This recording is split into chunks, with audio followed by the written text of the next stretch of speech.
Could that just put him over the edge? I'm not too sure. I don't think they did well. He's a bully. I'm just so sick and tired. I'm hanging on a wire, a foot over the fire, and it's burning. I can feel it inside. Done with the same cliche. Done with the day after day. There's got to be a way. Now is the time to break the tie. I'll live, I'll die for what is wrong and what is right. I'll take the pain for all the ones without a name. To be invincible, we'll be invincible. They still have a lot of holes to fill.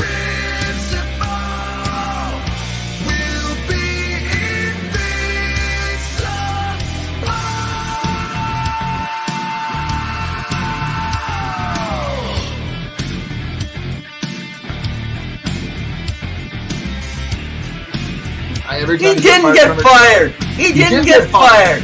No, he didn't get fired. He never got his contract renewed. Welcome, everyone, to Two Guys in Hockey Talk. I am Pawel the Cat with my beautiful co-host. Hey, Evan Rev Renner's coming at you, man, with another jam-packed show. Guys, check us out every Wednesday, 7 p.m.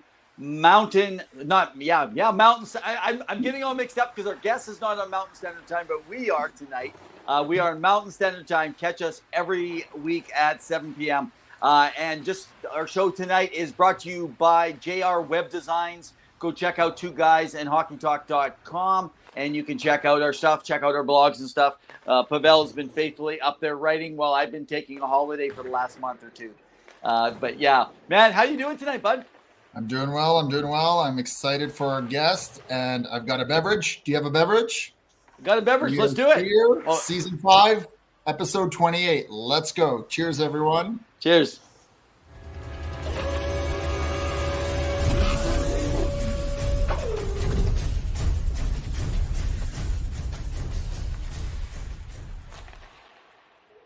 Welcome, Michael DeVillano. How are you doing? You can cheers with us if you need to. Boys, have you tried the hop lark yet? Not yet. Oh. Yes, I have. Yes, it's pretty good. It's the sparkling hops water. Yeah. So I'm a little disappointed. I was told this was spitting chiclets. So, hey, quick question, Michael. Are you advertising for the hop? Am I advertising for the hop? No, I don't think I get sponsored. You know what? Actually, I have a friend. He owns like a keto meat snack business. He goes, I know those guys. I'm like, good. I'm gonna text him and tell him, send me a goddamn case or two. Like, let's go. Can I just say that we're the poor man's version of spitting chiclets because neither of us are missing any chiclets. So thank you for agreeing to come on this show. We appreciate it. We're going to get right into it. There's a lot to cover with WHL Draft, hockey news, all things. But first question we ask every new guest that comes on the show, where did your love of the game first emerge? Was there a moment in your life that you fell in love with the game of hockey? I've come to it probably in a weird way. You know, most people grow up wanting to play in the NHL, but my cousin was the assistant GM, chief scout of the New York Islanders, which I didn't really know, thank goodness. But what I did know is when he became the GM of the Detroit Red Wings. And so most people want to play in the NHL. I just wanted to be a GM in the NHL. I remember as a kid, and I had I think it was my 5th grade teacher, and he was a hockey freak, and he was probably my favorite teacher at the time, Mr. Van Tyne. And he was like, yeah, is that your cousin? I'm like, I think it is. And so, we're asking around, and sure enough, that's my cousin. And then I wrote him, and I remember just getting this big brown packet. And I loved hockey before that, but that was definitely solidified, hey, this is realistic, because he was like a different cat, he had coached some junior B team, and then he wrote Emile Francis a letter, and Emile Francis hired him as a scout, and then became the head scout in St. Louis, right? So he went from St. Louis to the Islanders and was the chief scout and then assistant GM and then the GM. So it was kind of like a crazy path to learn this story. I just remember getting a packet from him. It was like a big fold-out poster of all the Detroit Red Wings at the time. and his first ever draft pick was Stevie Yzerman. Whoa. So, like, as a kid, you're like, yeah, there's not many Devil-anos. So, it was kind of cool, you know, like, and I always loved the stats part. I loved goaltending, which was weird. My parents didn't really want me to play hockey, which is strange, but so I never really got that opportunity. I think that was part of it. It was always some excuse. But, you know, I played, all my friends played, and I was always trying to play with them. It was crazy. And they're like, you should play with us. I'm like, I know. Yeah, it was really. I mean, it's more expensive nowadays, but agreed, that definitely is a thing. But maybe talk a little bit, and I'll get Evan to ask the next question, a little bit about what that scouting process is like. And because I know a lot of people that tune in would love to be a scout, let alone, I mean, a GM. And now, you know, you have an extra opportunity given that there's 2 more teams now in the league with 32 out of 30. Yeah. But even any other league, you know, like becoming a scout, working your way through the top, right? So where I started was I took on a Bad News Bears Pee-wee team in house when I was probably about 25 or 24 in Toronto. Cool. And it was literally, and I coached of all weird things. I played basketball growing up in high school, and I coached some basketball, but I was always like, no, I love hockey, right? Like, this is crazy. Like, and so as soon as I, you know, got older, I started really playing on my own because I didn't have anything holding me back, but it was way too late. It was just for fun, right? But I always wanted to coach, and I was a real, you know, student of the game. So I took on that team, and it was terrible. It was the worst team you could ever imagine. Couldn't win, couldn't stop a puck, couldn't do anything. But, you know, I think it was the first time where I was always kind of demanding. I was like, no, you're gonna play aggressive. You're gonna play this way. You're not gonna. All right. So what if you're not the perfect player? And what was weird was that team couldn't win a game, and all of a sudden everybody made the playoffs in that house league, right? And next thing I know, we couldn't lose all of a sudden. We kept winning games. We had a hot goalie. And so these kids went right to the final. And the Mississauga Hockey League cheated them out of a final, by the way. They won the final game, and then they pulled some crap. They're like, we can't let this team win. And we had to play an extra game. Like, kidding, right? But what was interesting was people saw this. And I got approached, and I went from literally this Pee-wee green team. If you know colors in Mississauga, the green was like, you know, pretty low. Yeah. I went to coach the best midget A team in Cooksville. Whoa. And I got recruited by legends, which are, you know, Greg Selke, shout out to him. He probably still mad at me. Wow. It was like, this team was really interesting. It was this A team of midget guys, and the dads didn't want to really be the coaches anymore, but they were really savvy, more savvy than I was. And, you know, I had a lot of ideas and a lot of things that I was going to every Hockey Canada thing. So really that's what got me started. And then I jumped right to midget A. Okay. And that team was like a perennial winner. And I was on the bench with Greg Selke, the son of Frank Selke. Other kid, one kid, Michael Gifford, his grandfather, I think or the great grandfather was Foster Hewitt. Right. Wow. And then I forget the other one. There was another one, but it was like crazy. And then you had me, Devil-ano, in there. It was like wacky, right? But I learned a lot from them. I was probably really stubborn. And then I got an opportunity that immediately after that, I never felt that was my team. I was really like impatient and cranky. And I got this guy comes up to the ring and goes, I'm the GM of this organization called the Toronto Royals. This is like the same, you know, end of the same year, right? Yeah. And he goes, we're terrible. I saw what you did with that team and then the other team. And he goes, but, you know, we got to talk to one other guy, the guy that's on that, you know, running this team. We're 22nd out of 2014, right? And he goes, but I want you to come and I want you to turn this around. I'm like, okay. He goes, but I got to talk to the other guy who's running the team right now because he has this other guy in mind. I'm like, okay. Right. Turned out it was me. They both, he calls him, he goes, you're not going to believe this. We're both talking about bringing you on. So it was just like a weird, it was crazy, right? So, I went all aggressive on that. And that was how I started on that. We ended up going from 21st to 4th. Wow. In an underage team. Wow. Big jump. And we built a great team. We attracted a whole bunch of I took all the Italian families. Nobody wanted like crazy Italian kids. I was like, I took 4, I took 3, I took them all. Like, let's go, right? And so it was a great group, minor midget. And then the next year I probably bit off. I went AAA, so I went A, double, AAA, all in 3 years. Wow. There's a lot of, the AAA thing was crazy because it was the 1992 birth year. So if you look at 92s, it was the Toronto Junior Canadians were a juggernaut. You had Tyler Seguin and Jeff Skinner on the Nats. Wow. You had the Toronto Marlies with like Freddie Hamilton and what was the goalie? Anderson. So it was crazy, like all these names. And then the junior Canadians had Devontae Smith-Pelly, Tyler Toffoli, Johnny McFarland that went first. You're like, okay, well, this is what you're going to coach against. You enjoyed this, right?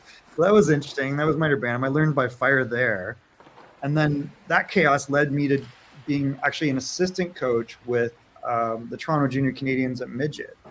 And so we took the 90s and the 89s. This guy, Joe Quinn, came from Ottawa. And Joe's like, hey, I'm looking for assistant coaches. I got this team. I was told you really know the players. I was like, yeah, these are the guys we should get. These are guys that double. My guys could come up, but I don't think they will because they want to stay together. I think they're going to win, which I think is a mistake, but we can try, right? Yeah. So that team, we took over the team that lost everybody except 6 guys. The guys we lost were like Alex Pietrangelo, Stefan Della Rova. We lost, like everybody went to the OHL. Wow. Right? Jeez. So we were like, well, we got 6 guys. I picked up I said, we got to get this other goalie. And we already had Justin Sauvé. We ended up getting that whole team. And it was like, we were winning every game 2-1. It was crazy. We had all the D and all the goalies, no forwards. And then the minor midget team had Ryan O'Reilly and Jordan Escott and Kyle Esser.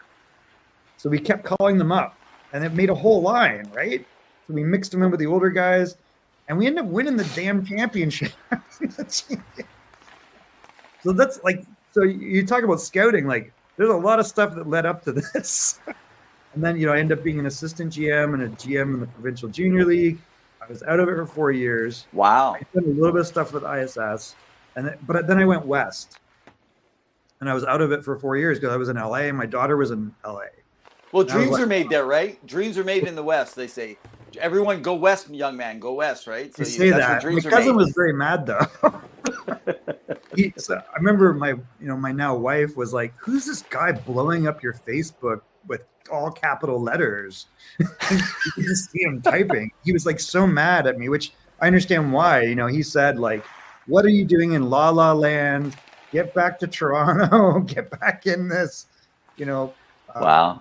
Get to the OHL, advance. That was how and he would hammer me, and he was right. Yeah. What was interesting was we ended up moving to Seattle. My wife moved to Seattle, and I was like, well, I guess I'll follow her. She wasn't my wife quite yet, but we were together for a while. And I wasn't a big fan of Seattle, but what was interesting about that, I was like, listen, I'm going crazy here, but there's 2 major junior teams. I got to get involved in one of these. So basically, I bullied my way on to Everett. And what I didn't realize was, I thought, wow, this is the Everett Silvertips, and they've got this minor program and this beautiful arena. And I'm like, no, I don't see any of your coaches that have the background I do. And they were really standoffish. And they actually gave the team, I wanted one team. They gave it to this other guy, and he said, oh, can you be my assistant? I'm sure. But he never showed up. I was like, what's going on? This is so weird, And then he called me, goes, I told them I think you should be the coach. I'm like, yeah, I should be.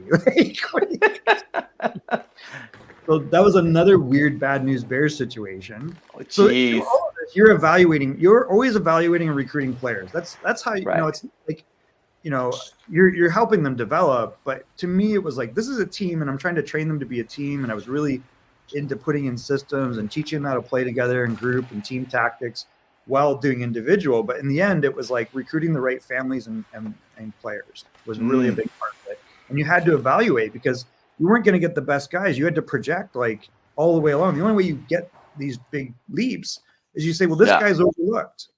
And I believe in him, but, and you have to have frank conversations. What was interesting about that group was we were 6-29. And I thought I was going to get fired. And then I realized one day nobody gave a crap. So I was like, wait, Nobody cares. And I remember, and we had great parents, and the kids were all so nice. They were too nice, right? They're all 13, some 14. And I saw a lot of talent. I'm like, this doesn't make any sense. Like, you guys should be winning games. Yeah, and, yeah. And so we were at this tournament. And I remember I had a great assistant coach, Mike Andrews. Shout out to him. He kept coaching in the organization at some of our midget teams and won another championship. But I go, all right, I'm sick of this. I'm going to lay down the law, which I've never done with any team, but I'm going to do it with this one and see what happens. And so I went and I threw a bit of a fake fit, but it scared them. And I told them, because I always pride myself. I communicate with them. I make them accountable. I don't care how old they are. Like, if they're 12, 10, 15, 17, whatever. Yeah, exactly. Always been what I've been good at. Mm-hmm. And I threw a stick and I yelled at them and I said, "You're never going to play again." I go, "I don't give a crap if I play 4 of you. You're going to play the way I tell you to play, or you're never going to see the ice again. There's no reason we should be losing to this team. We lost these other games. This is unacceptable." And that's the end of it. And it was really remarkable because we went from being 6-29 to 29-36. Wow. And it flipped the whole season. And we went to the playoffs. And, we had really good systems. The guys bought in. They were understanding the maturity in the dressing room that you need to have at 13, most of them. Wow. Yeah. And we ended up winning an overtime game to win the state championship. Jeez. At that level. It was a banter. They don't have minor and major there, So that was all great. They said, "Hey, can you be director of coaching next year?" We had brought in new players. That team was really good. They moved up, a couple levels to AA. Mm-hmm. And then I took on director of coaching. I was like, I'm going to build coaches. I'm going to build teams. I got us into Panaha in British Columbia. And all that was going great, but the arenas started playing games with my ice time. So, if you come to me and I say, "Hey, it's $2,800 for the year. We get this many ice times, and this is how long they are." Mm-hmm. I'm getting shortchanged, which means you're getting shortchanged. You're calling me a liar. And I was across like 30 teams. So I was like, listen, you either give me the whole arena, which I don't really want, but I'm not going to put up with this. So I'm done. What was sad was inside of 3 years, we had won like 5 state championships at different levels. Wow. There's 4 teams in Panaha. We had a tier 1 program in the Napple. So we had 2 teams that expanded to 4 teams in the Napple, and they blew it all up. When I say they, it was the arena, right? It was just really wow. Yeah. So the community side of it, and they just had this. They just like, "Oh, I just want to, I want a house league program." I'm like, all right, well, that's what you're going to get because I'm out. And I remember talking to our GM, we were on the the community board together, and there's a lot of static up there. Like, I go, "I hope you'll support me in the next thing I do because I'm done." And he goes, "Why don't you run our U.S. scouting? Like, why don't you scout for us in the U.S.?" Like, I was moving out of Seattle to California, I think at the time, or I think it was New York. I think we were going to New York for 2 years. We were in New York. And he says, "Could you do that?" And I'm like, absolutely. Like, take away all the politics. I don't have to have a trial every 2 weeks for bad parents and players. I'm down, right? You can't pull the rug out for me that hard. Because it was tough. Like, we built something really special there. And we were, not everything was always perfect, but man, it was a lot better than from 0 to 1,000, So that's how, honestly, that's how I got into scouting because, I'd been building teams and coaching, and I'm, a real nerd for the development aspects. We brought in Power Edge Pro. I don't know if you know what that is, like the McDavid Power Edge Pro stuff, because Joe created that. So the guy I coached with, the Toronto Junior Canadiens, with Ryan O'Reilly, was there, and Joe used to bring in lumber. He'd go, "Oh, we're going to break out the lumber. These guys have never seen anything like it." And Joe was awesome. I learned so much coaching with Joe. Wow. It was just a phenomenal season. I got to coach in the OHL Cup. I went down with the minor midgets, and I coached in the OHL Cup with Ryan and those guys because I became friends with his dad. And he's like, "Hey, man, we're a mess down here. Can you come over here?" So in the middle of the year, I went down and coached with him. I said, "Don't." Our GM was Rob Toffoli at the time. We had a young coach that I think the guys liked him. He was more into skills than systems, and he was a very likable guy. Yeah. It was a very, I mean, you're talking, guys were getting drafted to the OHL. And I just said, don't replace him, leave him, but tell him he's got to take direction. We got to put some systems in before the cup. Yeah. And put in breakouts and forecheck, which sounds strange now, but at the time they had nothing. So it was like we're putting in breakouts and we're putting in regroups, we're putting in forechecks, we're putting in power play, penalty kill, and we're going to practice the crap out of this so that we go into the OHL Cup prepared. And we had a great OHL Cup. Ryan, unfortunately, was hurt, but he ended up going first overall that year. So to Erie. And then the second pick was Taylor Hall, Matt Duchesne, Casey Cizikas. And Casey actually was the superstar of that OHL Cup, by the way. Like, he'd go back. Really? Wow. I think he had and actually there was another guy in that team because he was on the Mississauga Ice Dogs, which is back to being the Reps. At the time, it was the Mississauga Ice Dogs. So it was like a brief period. Right. But they were a dominant team at the 91 age group. They were just crazy. So yeah, it was like all of that led to me being in friggin' Everett. That's crazy. That's crazy. So let me ask you a question. So Michael, now we'll get to some of the prospects in the system and everything. Oh sure.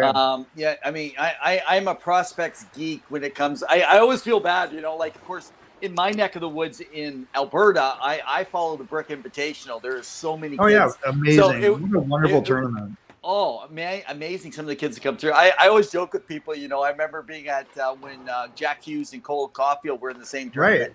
Right. And I, literally, I had my little iPhones were just coming out, and I had my little notes, and literally I put the year and everything, and people are saying, "What are you doing following little 9 to 11-year-olds?"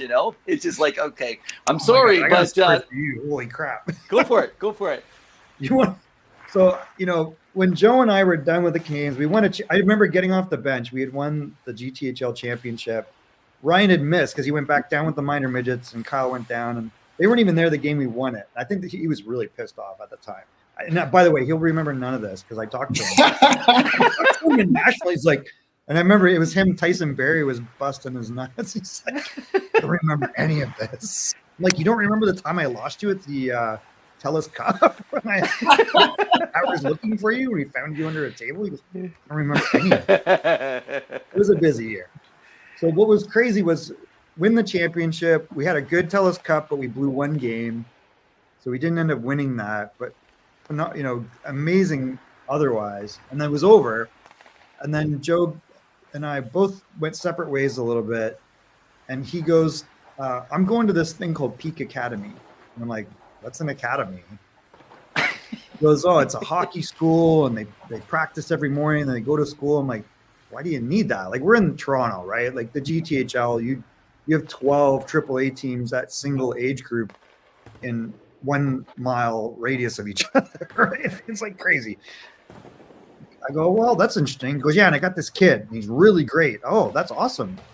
I go, maybe I can sign him because I'm going to provincial. And he goes, and he went to provincial too, into Streetsville, and then the academy thing. Streetsville doesn't exist, I don't think, anymore. I go, what's the guy's name? He goes, Connor McDavid. And I'm like, wow. I go, how old is he? He goes, 10. Wow. I'm like, okay, Joe, well, I'll be a provincial junior. But he was right. He was right. And he took that lumber, and one of the parents actually on our championship team funded him, and he turned it into what it is today, which is like the videos, the system. But he always had this crazy analytical mind around edges and placing the puck and retrieval. Wow. And it was just crazy, and it blew my mind. It took me a long time to absorb it, but it was just like, that was what he went and did. And the first guy he trains is Connor McDavid. And then, everybody's been through that. Connor Bedard, Jack Hughes, all the pro guys. So that's, it's like, what's going on? But that was kind of my 10-year-old story. No, I mean, everyone has to start at some point, and maybe you can allude to maybe the mindset and just the notion that a lot of people hear in the hockey world, and sometimes is thinking the game. You can play, you can skate, you have that physical capability, but maybe learning how to think the game and knowing kind of, as they used to say, like Gretzky knew where the pass was going to go all the way to the end, right? Like they knew where it was going. So could you talk a little bit about maybe your technique of how you teach the kids to think the game when they're on the ice? Because you talked about structure, you talked about systems, and we just want to say, because we've got Key and Ray coming in. Ray's a big Devils guy. And we got Key. We'll get into the NHL a little bit later because he's talking about the Flyers making the playoffs. Maybe we can get your thoughts, but kind of structure and things like that. So I was a total nerd for Hockey Canada. I went through and did almost all the levels you could do at the time, which I did Hockey Advanced, the High Performance 1, and just before the program changed. And, I just absorbed that stuff. And I think the structure that I always kind of learned from, even just how you structure your practices, first of all, is around, individual, group, and team tactics. So I think that's the first thing is when you're teaching the game, the U.S. has done a really good job with skills, and there's an upside and a downside. The upside is they are producing very skilled players by giving everybody a puck, small area game, pressure, right? And I think the way you build to that is, yes, you've got to continuously over time have skills accumulation, and that's through repetitions of edges, puck touches, passing. But then there's like understanding the space on the ice, and those are to me group tactics. So it's understanding it's not a static game, but it starts from static. So depending on the age, like I think you always build from stop, motion, to more people in motion, to transition, to pressure and non-pressure. And that's the way I always think of things, right? So, it's like 1-on-0s become 1-on-1s, become 2-on-1s, become 3-on-2s, become 5-on-3s, become 5-on-5s, right? And sometimes 6-on-5s. And over time, you're just making things so that they understand if there's a puck on the ice and we have possession or don't, this is what we're all doing in a sense. This is the responsibilities of using space and how you fill it. And so I think in that term, and I think of how you break it down really simply through drilling. Right. And then team tactics, it's like you break down zones and then you piece them together over time, right? And people say, man, you spend a lot of time on breakouts. And I'm like, but it all starts from the structure of the breakout. And it's not, there's individual skills in the breakout, there's group tactics in the breakout, and then the system is the patterns, right? And you build from the first, the individual to the group to the team tactic over time, and you drill, and you add complexity, and then you add pressure. And that's the way I always think of it. And that's not just within one practice, that's over time. So that, they're progressing as a group, they're progressing individually. And that's the way I think of it. Because people are like, oh, you got to think the game. You can't think when you're in a game that fast. You have to have repetitions built into your brain. And the guys have to have common experience around that, I think. Yeah. And so, I always think of, I'm nerding out and I'm breaking down, looking at game tape, and I'm thinking, how do I do this so I don't have to explain to them they're doing it, and then it happens when I call it. And that's kind of the way I approach it. Yeah. I think that's kind of the best way to describe it. And I learn from coaches all the time. And I think the NHL's like this. If you're around guys like, Dennis got a PowerPoint this thick, and they're breaking down the other team, they're breaking down their own stuff, and they're explaining to the players. Because at that point, we all have a common language with the players, and they should be able to adjust. And that's your goal, is that you have enough options over time that when you got good habits, individual, group, and team, there's always going to be different skill levels, but you should be able to plug people in, and they should be able to take on responsibility. And that was always my goal. And I always want pucks moving forward. I always want to start from the inside out, because if you start a breakout from the outside, and I see this all the time, we're rimming pucks to kids and it's going on their feet, and their feet are pointing to the middle or backwards. And I'm always like, okay, simple things is like, I want the pucks moving forward. So that means everything's got to build from that, right? Like teaching D escapes from a very young age, teaching them the breakout between the post and the dot, like keeping staggered support. If you start with that as your structure, over 3, 5, 10 years, you're building on that same structure. And when things don't work, you can reassess together. And when you coach guys, like I can walk into a room, and if I show them even on a board, I go, this is what you're doing, why it's not working. And I'm really, it's the same thing as I would teach a 10-year-old, just from a group It really essentially is neuroscience, right? So you're just training those pathways by repetitions over and over. I mean, like they say, it takes thousands of repetitions over and over, like eye for puck. And okay, so let's just go a little bit into the scouting piece because it's that was too much, but no. This is great. I didn't know about the coaching element either that you had. So that's wonderful. We've been getting into a lot of that stuff lately. So let's just go back to the scouting now. When you're looking at players and you're trying to find players, there's two levels. There's looking at them, say for the WHA, say for the Silver Tips. So when you're looking for Everett, and also when the NHL is looking, now they're looking within a different age group. But essentially, what I'd like to know is there's all this talk around analytics. What we're hearing from most people who deal with scouts is the analytics has such a small part of it when you're looking for scouting.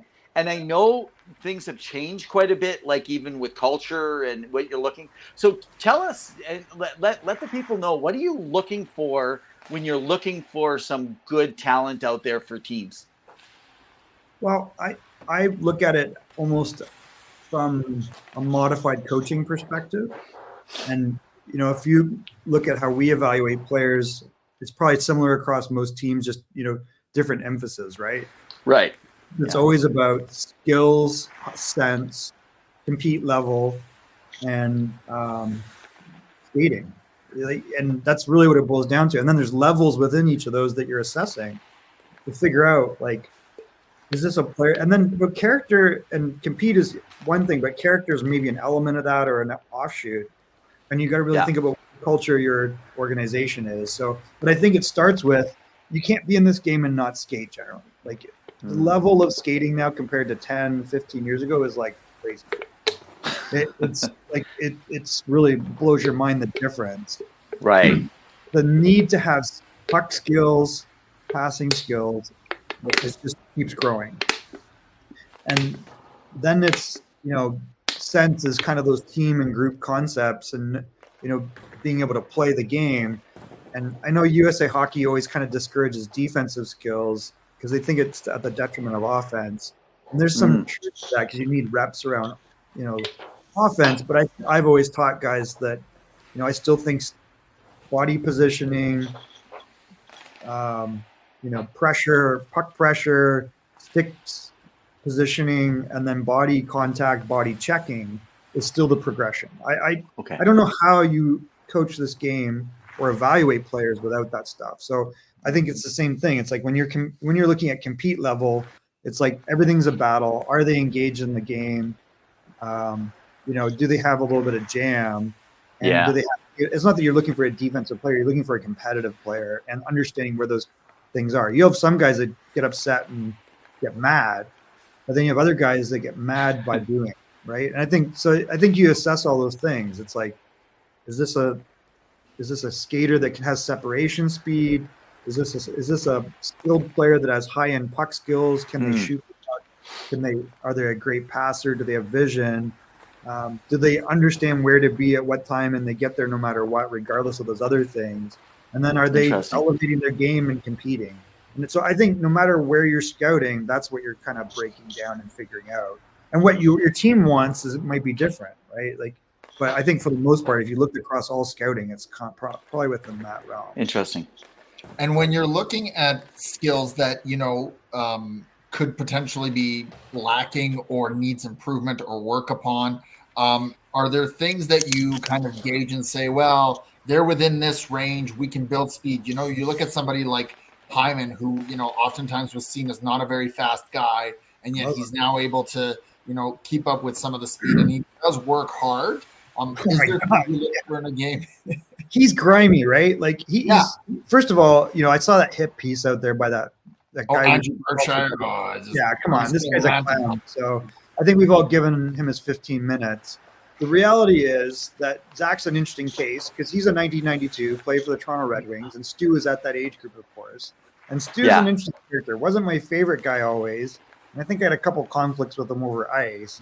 And I remember one guy going, Stu Hyman. I'm like, I don't give a crap who it is. He's not, but he's, one thing about him, he'll outwork you. He doesn't have a boundary of where he thinks his thing starts and yours ends.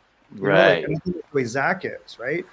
So he's an unusual case. I think that's why you can't underemphasize skills, but also there's a grit, and he's just got like next level griminess, right? Like it's like he'll go to whatever area. He doesn't care if you shoot him. He's going to that area and he's going to outwork you and win those battles, right? So he might be a 5 on compete, even if he's only a 3 on skating, and it works. And the other example is Ryan, right? Like Ryan O'Reilly was never considered a good skater. When he was drafted, he was like, he's going to be a 3rd, 4th line centerman in the NHL someday. But I mean, I know firsthand what I learned from him was off the ice, he taught me everything. I've never seen a 15-year-old kid push boundaries to other boundaries physically. And his he was almost too hard on himself, I felt a lot of times. And I'd be like, tell him, I'm like saying to his dad, like, he's over the top. Because he's got to get mad at himself. And I was like, but for him, it was like, here's the level, and I want this other level and this other level. The guys loved him. And it wasn't because he was a great skater. And people underestimate how good of a puck handler he was. Because he was very, and I think Zach's very similar, where he'll get in, he knows where to go, he shows up, and he'll grime it out and beat you. But Ryan had very fast hands and very, very high hockey IQ. But when people said that, I was like, no, you don't know what you're talking about. Did he have that bent stick like he did in the 2019 playoffs back then? Or was that something? I remember what his stick was like, to be honest with you. Oh, okay, yeah, because that was something that people really noticed in the Stanley Cup final. And he ended up scoring one of the game-winning goals in one of the games in the Stanley Cup final with that curve, because it somehow it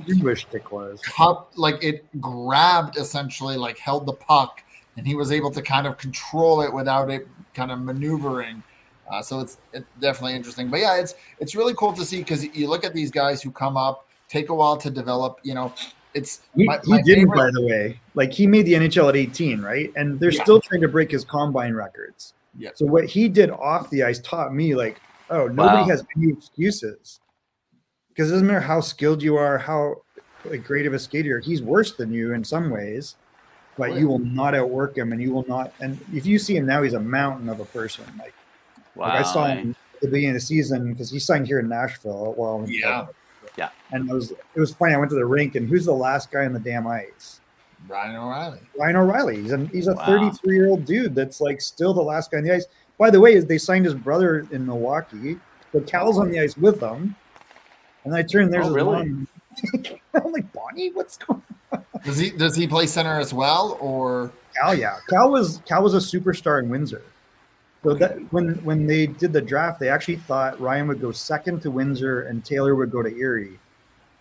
And it was whatever they saw, which was weird, because I think he had 1 assist in the OHL Cup, but after the OHL Cup, Erie was like, yeah, we want him. And I think it might have been a Robbie Fatorik thing, because he loved Robbie. Like, Robbie was a good fit for him in some ways. But anyways, I just think it's like, there's guys like Zach, there's guys like Ryan, there's guys like Connor Dewar. Like, Connor was our captain. He's on the Leafs now, which I hope doesn't last. But if you look at what he did, I just remember saying he is going to make the NHL because he thinks that he will stab you if he doesn't. Like, he'll just like will his way into the NHL, and that's the way Connor is. Because you look at Connor and you're like, what does he do? Like, everything.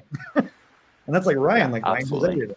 And Zach's kind of that guy. Like this makes no sense, but it works. So we can keep going on and on. There's so much to discuss. I know we brought you on because there's the draft today, and you've been reporting a little bit about it. And there was news you were kind of reporting about it beforehand. Draft lottery. If you're comfortable sharing kind of what's been happening, what we talked about with the coaching and everything happening, if that's okay to share. Sure. If not, I'd love to get your thoughts on the draft and kind of what does that look like, who you're looking at, and Evan's got to follow up. Yeah, and just before you go into that, Michael, if you can just explain to anyone listening right now, stopping in, whether they're commenting or whatever you guys are doing, make sure if you got questions to ask Michael, just let us know. If you can just explain to them about the draft. Not everyone's aware of the draft lottery into the WHL. Sure. And just a little bit about it, and then, of course, what's happening. Yeah, so the draft lottery is like the NHL lottery in a sense, where you're picking the top picks, right? Go to the bottom teams get so many lottery tickets, if you will, and then they have odds to be picked. So that it's not automatic, right? Try to prevent tanking like every other league. And Yeah. we have 3 drafts in the WHL. The CHL, by the way, does everybody know what the CHL and all that stuff is? Yeah, we talk lots about it here. Yeah. Okay. Yeah. So we're in the Western Hockey League, and we have really 3 drafts, and we've always had like the bantam entry draft. So we draft this year 2009s. So it's 14-year-olds at the end of their 14-year year. In the OHL they do 15, and Q they do 15. So, but here we do it because there's this traditional thing with the BCHL, and college has always been bigger in the West. So we draft that. So today was the draft lottery for that. Now Everett is normally we're picking 19th this year because we finished, I think, 4th in the overall league standings, right? Exactly. But we had made a big trade last year. Olin Zellweger, who, Everett born and bred in a sense, like not born and bred, but we drafted him, and he played for us, played for Team Canada twice, and 3 times really with Halinka. Amazing. Developed, second round pick to Anaheim, and he actually has played 17 games this year with Anaheim, AHL All-Star, right? So he's a very elite amazing player. By the way, his magic, I think, is the skating, but also off the ice and his hockey IQ. Like, he's a prototypical Everett Silvertip. He's only 5'9". Yeah. He's like elite. So long story of that, we traded him because we it's the end of his career in the WHL last year. So last January, we made the assessment, or our GM and our assistant GM and probably some of the head, the scouts made the assessment like, hey, we're not gonna be able to compete with the top teams this year. We should let Olin and a few other veterans go and get assets back for them. And they made a whopper of a trade. So they traded Olin and Ryan Hofer, the Kamloops, who were hosting the Memorial Cup. We got 4 players and 10 picks. And 2 of the players played on our roster this year. Cade Hamill and Rylan Pierce. So then we have 2 other players. But the 1 pick turned into today the first overall draft pick. I think we were slated, I want to say like 4th, and then we won, and so we move up. We were 2nd and we went to 1st. So we were going to pick no worse than 2nd overall, I think. That's how it was going to work. And so today that's the first time ever is the first overall pick, and the draft is May 9th. The US draft, there's a lottery, but I wasn't involved in that because it's the bottom teams, and I just you can't trade those picks either. So the US draft is 2 rounds. You can trade picks in the regular draft. So that's how we acquired it, but you can't do that in the US one. Okay. They just split up the US because the US is always a big wild card because of NCAA, right? So you're struggling on volume to even though there's 6 US teams in the Western Hockey League, guys. Like I know, right? Out of 22, great teams too, for the most part. The long and the short of it, that's the first time ever we've had first overall. It's the first time since 2003 we've had a top 5 pick. Wow. Yeah, pretty crazy. So, and we already have a ton of great players because we've made some other trades, and we've never had this many draft picks before. So our scouting staff is honestly, I learned so much being around these guys. Their player assessment is second to none. They understand what it means to be an Everett Silvertip, not just skating, the skills to compete, and the character aspect. I think Dennis shared a story over the summer. He goes, he asked the captains, hey guys, who do we have to worry about in the room? Who do we have to keep an eye on? And the guys kind of huddled together and they go, honestly, coach, nobody. And they were right. So I think that's a big part of it. Everybody fits the culture really well, and we have a phenomenal group of young men. It's just, awesome. So yeah, that's been going on. But that being said, our coach is leaving. Yeah. Oh my goodness. Okay, so maybe give us an idea. What are maybe 3 guys right now that are very interesting that could possibly go first overall? Oh well, I think people are kind of looking at this as the Landon DuPont. The draft. DuPont year. Yeah, he's a phenomenal skater, elite hockey sense. I'm trying to. I don't get to see him as much as the other guys. I have to talk to them. But is he a Bill Byram to Cale Makar? Is that his ceiling? He's probably in that realm, right? Like, but I've watched him on video, which I haven't had to see him live, and I'm like, okay, the skating is like next level. It's very, very special. And his dad played a little bit in the NHL and played a lot overseas. I think he might have actually played in Germany. And I think the kid also played in Germany a little bit before all this. Who was his dad? Mickey DuPont. Oh, wow. Okay. Yeah, small defenseman. No, Calgary. Oh, that DuPont. Okay. Wasn't there a DuPont in Buffalo years ago? Moose DuPont? Is that like this one's like this guy, like his dad just played up until like 2018, I think. Wow. Okay. In an era though when the small demon weren't probably as effective or appreciated, right? Like, and I don't know if that would have changed anything, but the kid is like, that's a franchise type player. So that's one option. Yeah, he's 5'11", 170 pounds right now. Yeah. Played for Calgary and Pittsburgh and St. Louis. Not too many games, and mostly went over to the Berlin Polar Bears. That's what it was. And then Swiss A. Yeah. So Pavel and I sometimes aren't on the same page. I'm talking about his weight and height of Landon DuPont, and he's on because I was asking about his father there with it. So right. Sometimes you're on two different things. But wow, okay. All right, so then what about around the system right now? What does Everett got in the we got a lot. Yeah. What could people be looking for? Some guys that could be making the team this year? Well, we've got a couple. I mean, I hope our American guys come because we got some really excellent American guys like Cam Dillard in Dallas. Booker Coronado is real good. And then we listed another player at the 15U Dallas team, which is Keaton Martin. They all got potential there. I mean, Cameron, I think, is probably right there, and Booker's not too far behind. Although there's gonna be a lot of competition. Wow, that's good. It's gonna be, so I'm keeping my fingers crossed on that.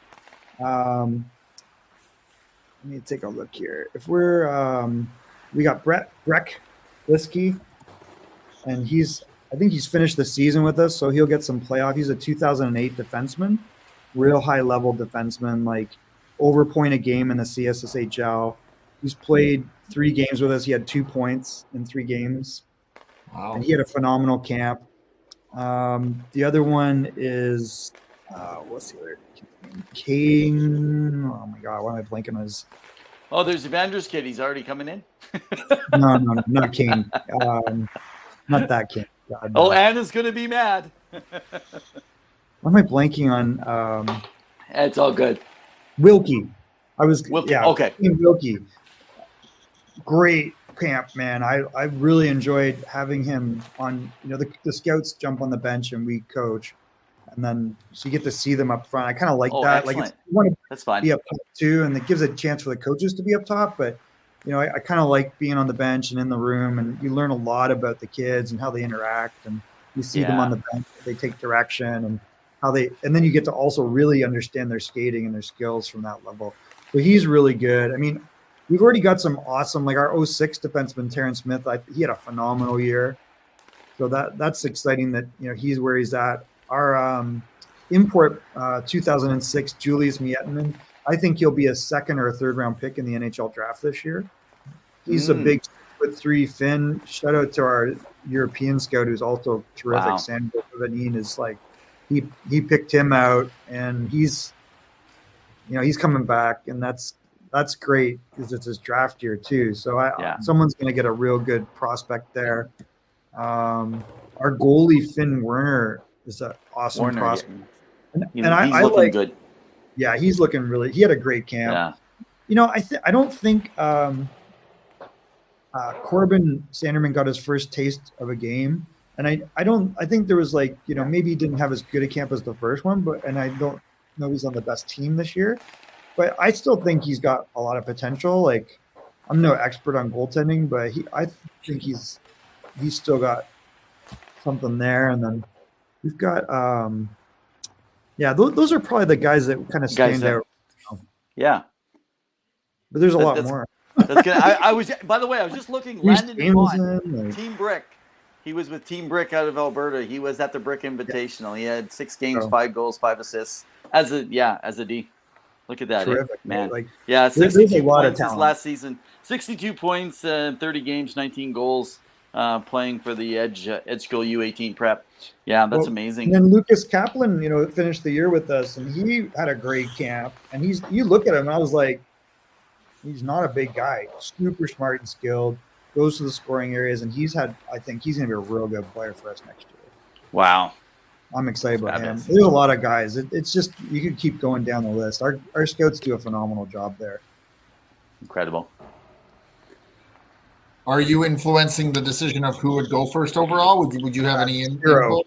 I don't even see them. Like, how can I'm scouting Minnesota to California, so that would be crazy if they listened to me even. I think you have to bring that gutso attitude you talked about earlier and be like, you know what, you're gonna have to pull me out of here because I'm telling you who to pick. No, I think that's a terrible idea. We have, honestly, like, I learned so much from just being in that scouting group. Like, I love just talking to the guys because the way they see and pick out things, like, it's pretty impressive. I mean, we rubbing shoulders.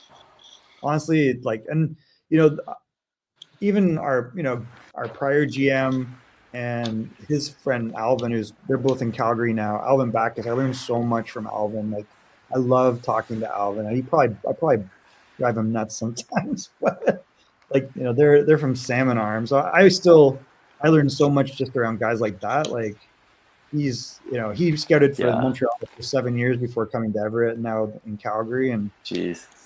He just has a very defined philosophy. He understands what it takes to be in a scouting room where they do fight over players. Yeah.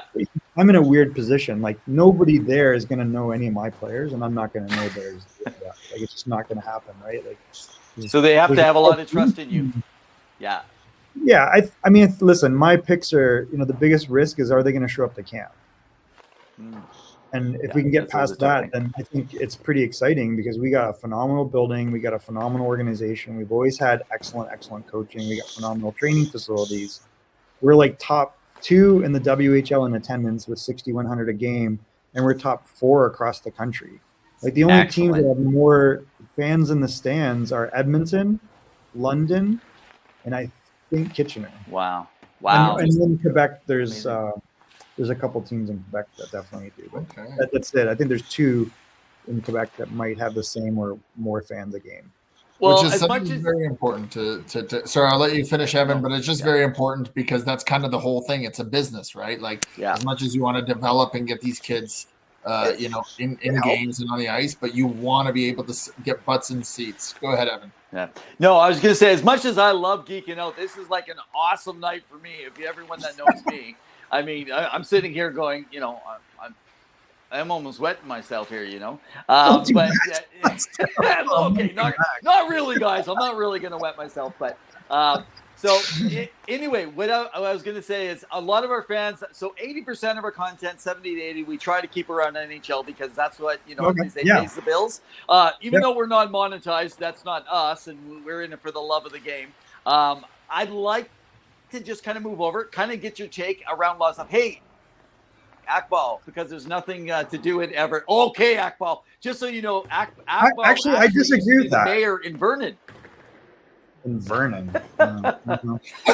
Yeah, so Does anybody give a crap about that? Where's the Vernon Vipers? So unfortunately, Boeing is the big employer in Everett. So the Boeing plant is there. And then what's really I didn't know that. Yeah, and we're like 40 minutes from Seattle, which is a total dumpster fire, frankly. But it's like, that's nothing to do with the hockey. It's just the city is wacky, right?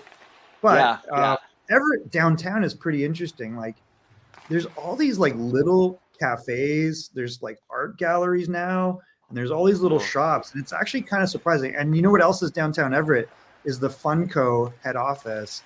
And you know those little Funko stalls, right? Yeah. And it's like going into Disneyland. Like, they have an amazing store there in downtown Everett. It's pretty phenomenal. And we always, make little trips. And I'm a big Star Wars nerd, so I'm like, they have a crazy Star Wars setup. They always have Marvel. They have the hockey guys. They have basketball guys.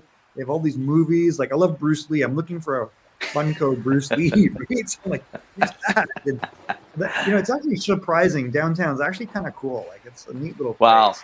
There's also a prison. But Well, okay, so Akbal's kids are all grown up now. So Akbal, maybe you don't have interest, but a lot of other people do. So okay, so let's just quickly get your take. Let's talk a little NHL around. Yeah, sure. Give us what you think the two most interesting stories closing out the regular season going into the playoffs in your mind right now. And the Nashville Predators. Yeah. Like, what the hell? So I just knew. I knew in my gut. First of all, why didn't he go back to Toronto? I was like, nah, ain't happening. I think that was one and done. That doesn't feel like a very Ryan place. Like, he's a great guy, but he's serious. And I think when I saw that Nashville committed 4 years to him, there was a little risk because he had the ankle injury last year. Yeah. And That's right. I'm like, you don't understand this guy off the ice.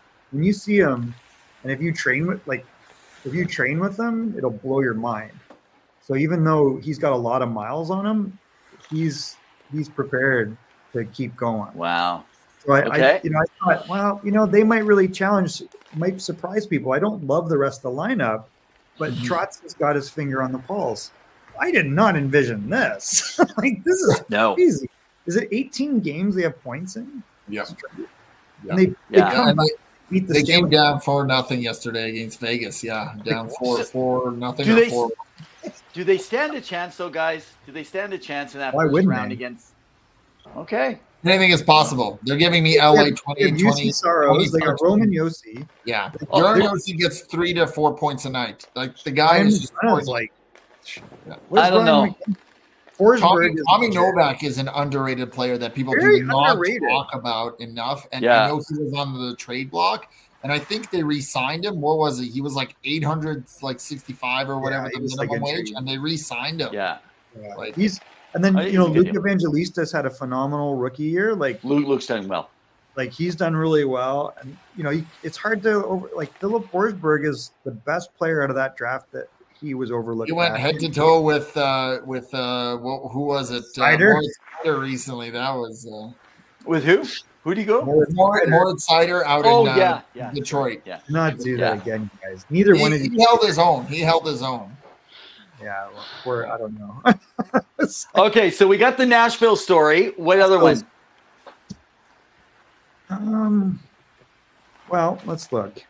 So what did Akbal say there while he's looking, Pavel? He's talking I think the NHL 13 teams could win the cup, all depending on goaltending and power plays. I think it's true. This year is one of the more uncertain years of like who could win the cup.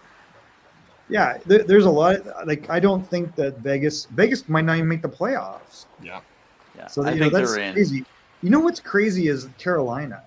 Like, we keep overlooking them. They had a pretty interesting trade deadline.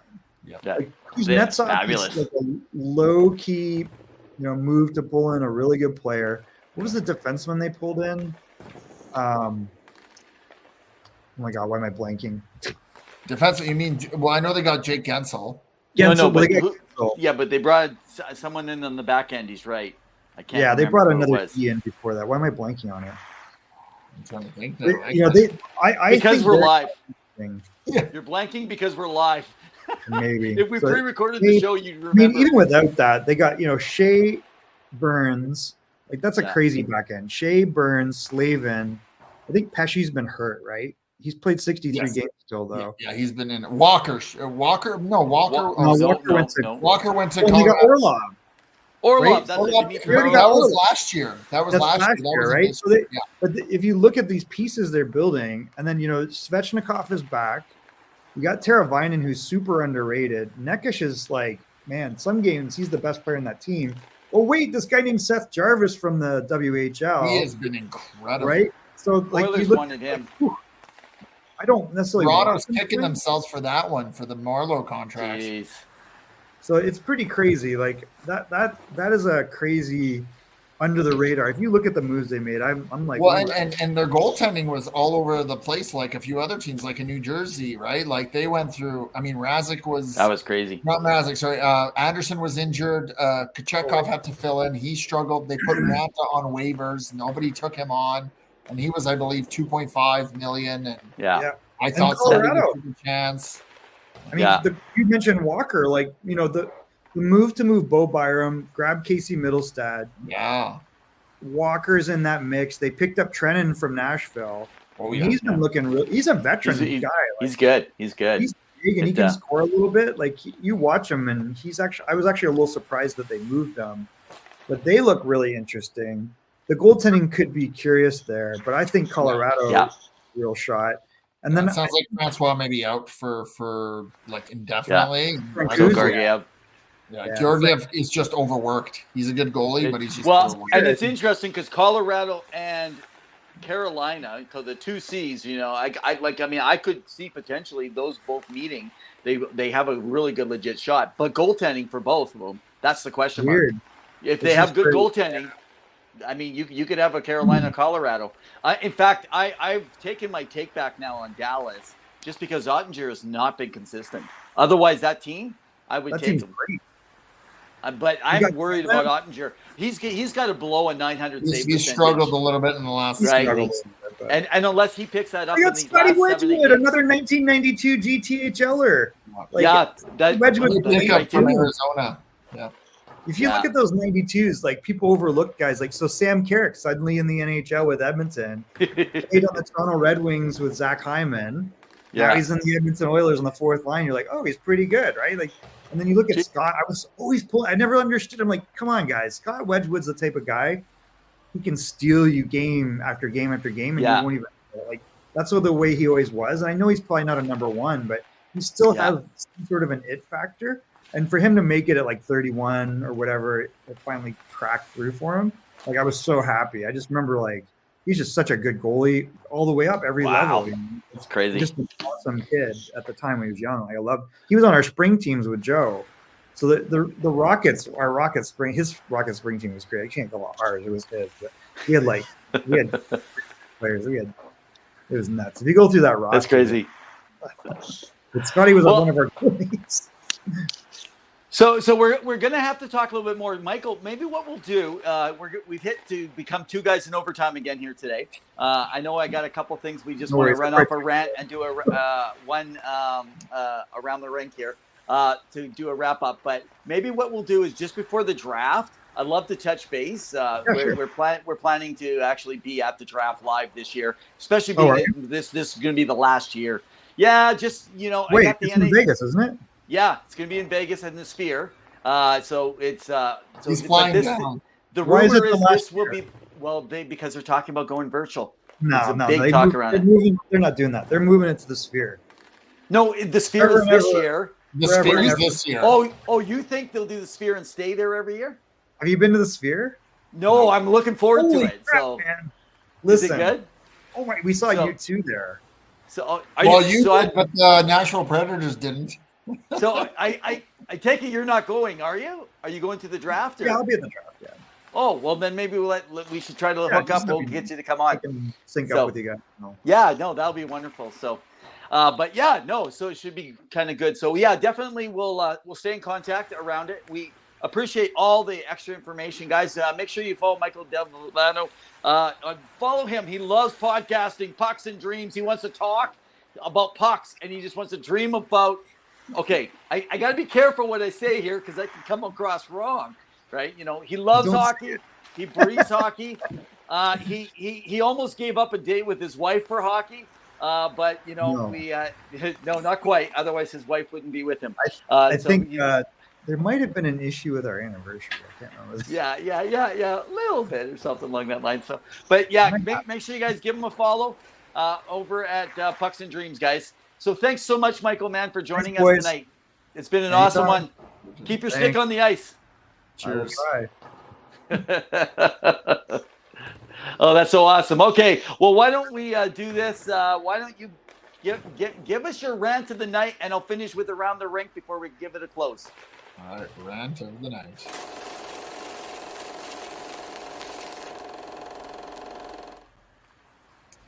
The rant of the night. Brought to you by our YouTube page. Go check them out. We just self-advertise. I love it. I'm just kidding. We got into it a little bit in the nitty-gritty, but it was just kind of about the Andrew Berkshire video. Him kind of going off about how it isn't just hard work for Mr. Zach Hyman. Now, I don't want to give this guy any more time on the air. I get it. About him just it's not just about hard work. It's about the fact that he was financially and his family was financially well off. And so that is the rationale and reason why he is successful. It doesn't go over the fact that many guys have played with both Connor McDavid and Austin Matthews and never put up 50-plus goals, let alone double-digit goals. It's never been the fact that he's worked hard and people have taken a chance on him, and he worked his way through different leagues, as was talking about the Toronto Red Wings and such later on in the earlier years. And even Mike Babcock, for all his flaws, he's the one that gave him an opportunity to play. Started in the Marlies, then moved up in the fourth line in Toronto, and then moved his way up to play with Austin Matthews.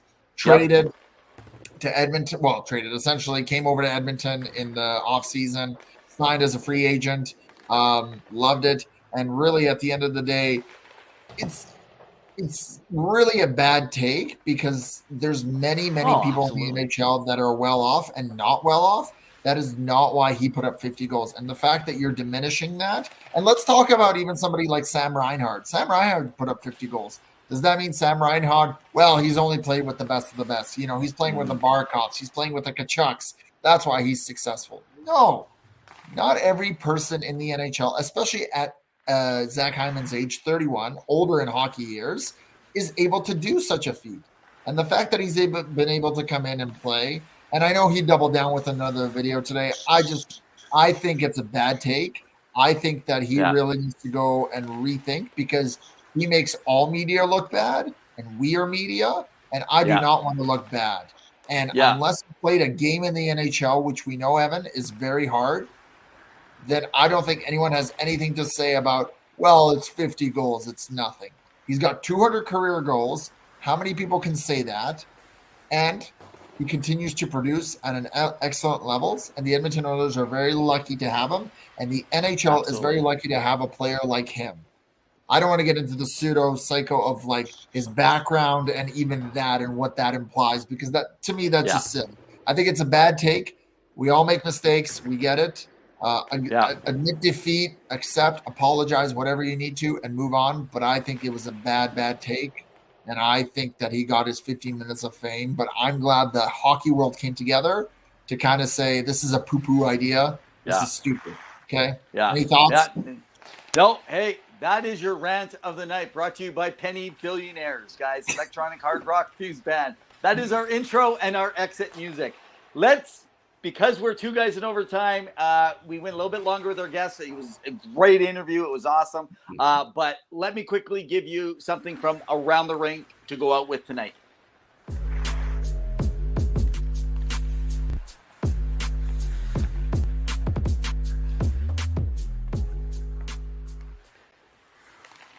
So I wanted to be sure to bring you something here today, because it is March 27th. There's a lot of changes in the air. For one, we got spring coming on. So we've already sprung ahead in our time. The NHL is springing into the playoffs. The WHL is springing into the playoffs. The CHL playoffs are everywhere. You got March Madness. You got all this stuff going on. And I wanted to take us back today in history. And right behind you, Pawel, is the Boston Bruins. In March 27th has a connection to Ray Bourque. Ray Fabulous Bourque. One of the, probably, I think, now, I know a lot of people know he's a Hall of Famer. He's got all this, but a lot of people don't talk about him like a lot of other players, but they should. But March 27th is a special day. So I got some interesting stats on him. So Ray Bourque in 1980, he set the NHL record for most points by a defenseman. He finished with 61 as a rookie. So that's 61 as a rookie, and he ended up with 65 at the end of the year. Now, that was with the Boston Bruins. But later in 1987, he picked up his 1,000th assist. So 17 years later, he picked up his 1,000th assist. He was the fifth player to ever hit 1,000, and he was the first player to do it on the team. That was March 27th. And in 1999, on March 27th, he got his 385th goal, tying Paul Coffey as the highest scoring defenseman in NHL history. March 27th was a special day for him. And so I actually had a couple other just quick little tidbits. Guys, March 27th, I'm going to put my glasses on for this one. So Guy Lafleur hit 50 goals for the second time against the Kansas City Scouts. The Kansas City Scouts, you got it, man. We're talking back. 1917, the Seattle Metropolitans of the PCHA, back then that's where the Stanley Cup would be handed out, were the first United States team. We had a U.S. head scout on for the Everett Silvertips here, Michael Devellano. So the Seattle Metropolitans, not far away from him, won the first Stanley Cup for a U.S.-based team in 1917. And this is the most exciting one. In 1982, a 10-game suspension was handed out to Vancouver Canucks Harry Neal because Tiger Williams took Peter Stastny and started laying a beating to him on the ice. A fan started to grab at Tiger Williams, and Harry Neal ran down off of his bench and grabbed the guy and swung at him, and the melee took off in the crowd of people. March 27th holds a special, special day in the eyes of a lot of hockey fans. And that is all I have to say for today on Two Guys and Hockey Talks Overtime.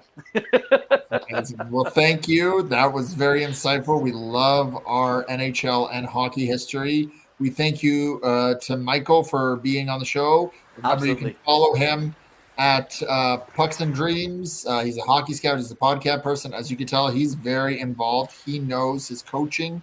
He knows his skills. He knows his development. Go give him a follow. We appreciate you guys tuning in. Remember to like, share, subscribe. We are here every Wednesday night at 7 p.m. Mountain Standard Time, or as Lost Trucker, shout out to Lost Trucker, Mountain Daylight Savings Time today.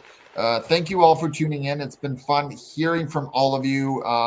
We are back here again next Wednesday. We've got more content. Playoffs are coming up. A lot of things happening around the world of hockey. Give our website a follow at twoguysinhockeytalk.com. We love it. And as Evan likes to say, keep your sticks on the ice. Evan, let's In the ring it up.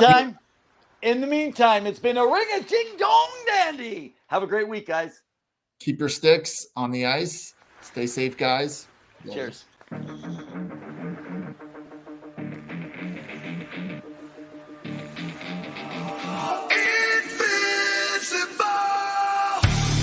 Could that just put him over the edge? I'm not too sure. I don't think they did well. He's a bully. I'm just so sick and tired. I'm hanging on a wire, a foot over the fire, and it's burning. I can feel it inside. Done with the same cliche. Done with the day after day. There's got to be a way. Now is the time to break the tide. I'll live, I'll die for what is wrong and what is right. I'll take the pain for all the ones without a name. To be invincible, we'll be invincible. They still have a lot of holes to fill. We'll be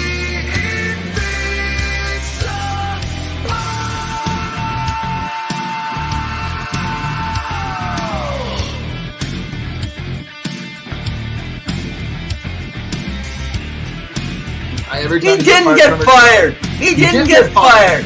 No, he didn't get fired. He never got his contract.